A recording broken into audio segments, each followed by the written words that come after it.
鉄鎮工房へようこそおいでくださいました。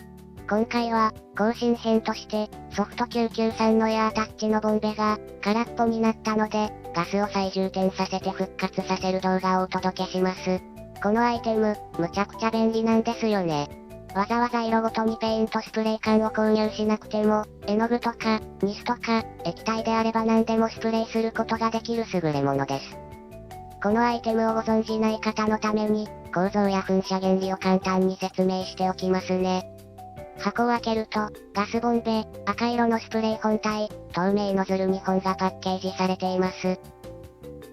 この赤い本体、中にノズルがあって、先端の小さな穴に繋がっています。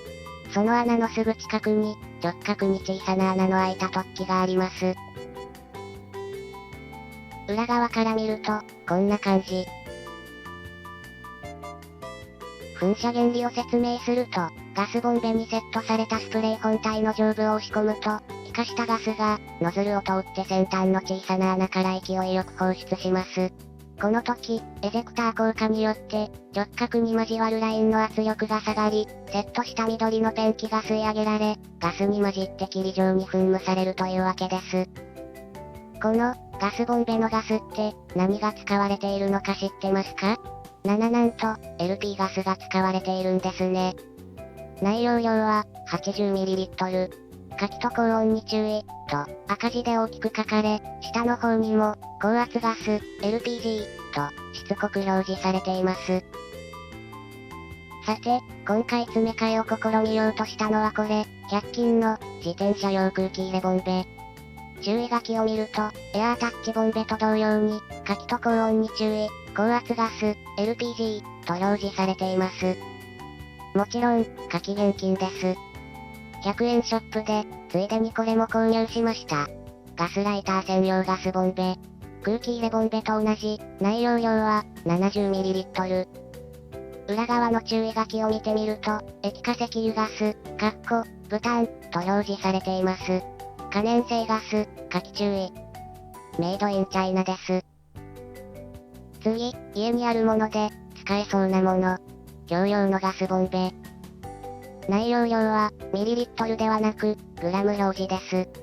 中身は、可燃性ガス、液化石油ガス、と表示されています。次、安いカセットガスは、どうでしょうか？中身は、LPG、液化ブタン、と表示されています。裏側は、高圧ガス、LPG。メイドイン、どこぞの国。これ、ちょっとお高い、信頼の、岩谷カセットガスジュニア。高圧ガス、LPG、液化ブタン、と表示されています。なんと、メイドイン、どこぞの国でした。次、車用ペイントスプレー缶。高圧ガス、DME、これは、初お目見えです。最後に、一般的な、アクリルラッカースプレー。これは、DME、LPG、両方表示されています。なんか、わけわかめになってきたので、一度整理します。まず、LPG とは、リクイファイドペトロリウムガス、つまり、液化石油ガスの略称で、頭文字を取って、LPG、と呼ばれています。LPG の種類は、プロパン、ノルマルブタン、イソブタン、ノルマルペンタンなどがあり、用途によって混合比率をいろいろ変えているようです。DME とは、ジメチルエーテルといって、スプレー噴射剤や燃料として使われています。液化石油ガス、LPG に近い物性を持つため、近年の原油価格高騰の中、LPG の代替として、産業用燃料の実用化が進んでいるようです。これらのガス、理解しやすいように、グラフを見つけてきました。縦軸にガス蒸気圧力、横軸に温度をとっています。プロパンの蒸気圧が高く、ノルマルブタンが低いですね。価格も、プロパンが一番高く、ノルマルブタンが一番安いそうですよ。さて、これ、随分古い圧力計、0点が 0.5 キロほどずれており、圧力単位も現在のパスカルではなく、キログラムパー平方センチメートルですが、これを使って、今まで見てきたガスボンベの圧力を測定してみます。どうやって、お漏らししないように接続しようかな。これ、直径5ミリの真鍮パイプ、1センチほどカットして、お漏らし防止ジョイントを作ります。その中に詰め込むのはこれ、ちょうどいい金属パイプと、パッキンになりそうな、シリコーンラバーの風刺キャップがついています。風刺キャップは、3ミリほど切断。金属パイプは、1センチほど切断。これらを合体して、漏れ防止ジョイントの完成。さあ、うまくセットできるかな？あやや、アタッチメントの穴が、ちょいと小さかった。ピンバイスを使って、穴を拡張します。さあどうかな？うまくいきそうです。さあ、圧力測定です。まずは、100均自転車空気入れ。ひえー、ちょっと振り切れちゃいました。狂った0点を差し引くと、約 0.7 メガパスカル。次、100均のライター用ガスボンベ。これも結構高い、0.6 メガパスカルくらい。次、共用のガスボンベ。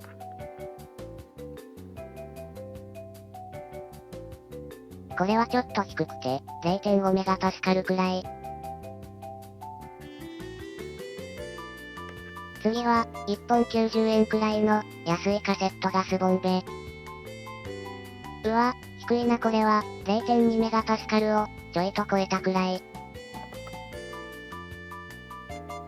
最後に、ちょっとお高い、岩谷カセットガス。ちょっと期待外れ、0.3 メガパスカルくらいです。まとめてみましょう。これは、先ほどお見せしたガス蒸気圧曲線ですが、これに、測定した圧力を当てはめてみます。測定した時の室温は、28度 C だったので、その場所を赤いラインで示しました。一番圧力が低かったのが、安いカセットガス、0.21 メガパスカル。ノルマルボタンに、ちょっと ISO ボタンが入っていると思われます。次に低かったのが、岩谷カセットガス、0.3 メガパスカル。ほぼほぼ ISO ボタンが入っているようです。共用のガスボンベは、0.5 メガパスカル。ノルマルボタン、ISO ボタンに加え、プロパンを少し加えて、圧力を上げているものと思われます。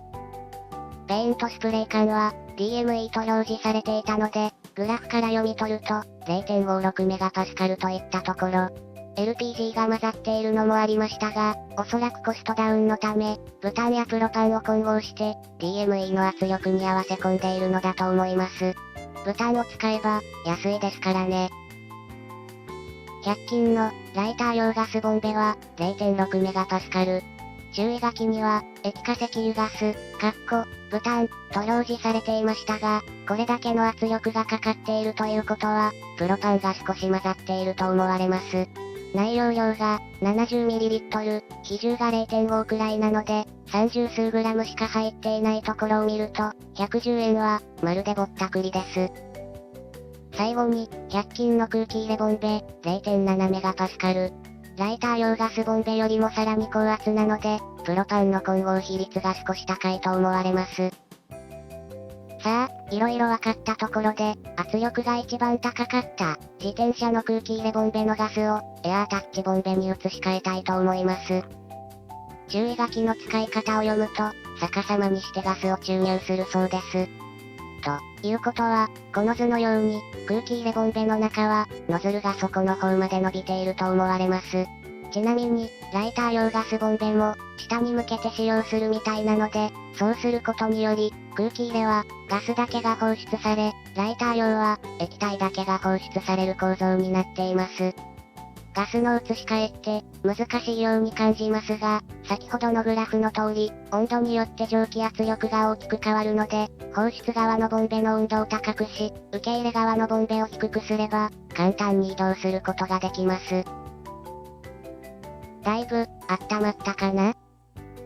移し替えは、さっき圧力を測定した時の、お漏らし防止ツールを使います。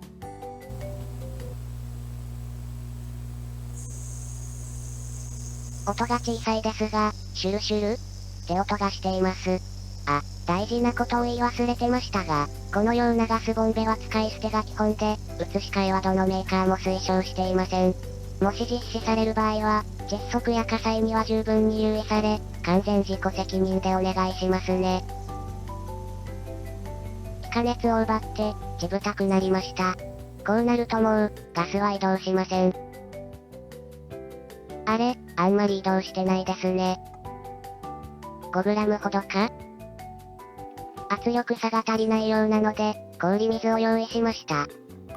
右手と左手、違う動き、みんなできるかな？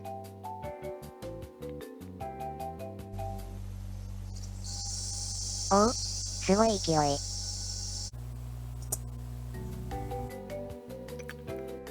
シャカシャカしません。ほとんど空っぽになったようです。さあ、移し替えたボンベ、圧力を測ってみましょう。0.55 メガパスカル。氷水で冷やしたので少し低いですが、室温に戻ればもう少し上がります。エアータッチボンベの復活です。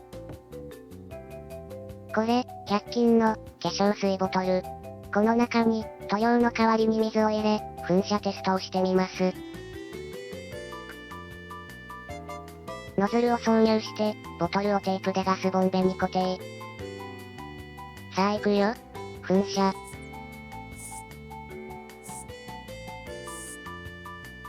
いい具合に噴射できます。移し替え再生、成功です。いかがでしたか？新品を購入すると、送料込みで1000円以上しますが、移し替えれば10分の1のコストで済みます。匂いが気にならなければ、ちょっと噴射威力は落ちますが、カセットガスを使うとさらに、超お得に再生が可能ですよ。最後までご視聴、ありがとうございました。鉄鎮工房へ、また来てね。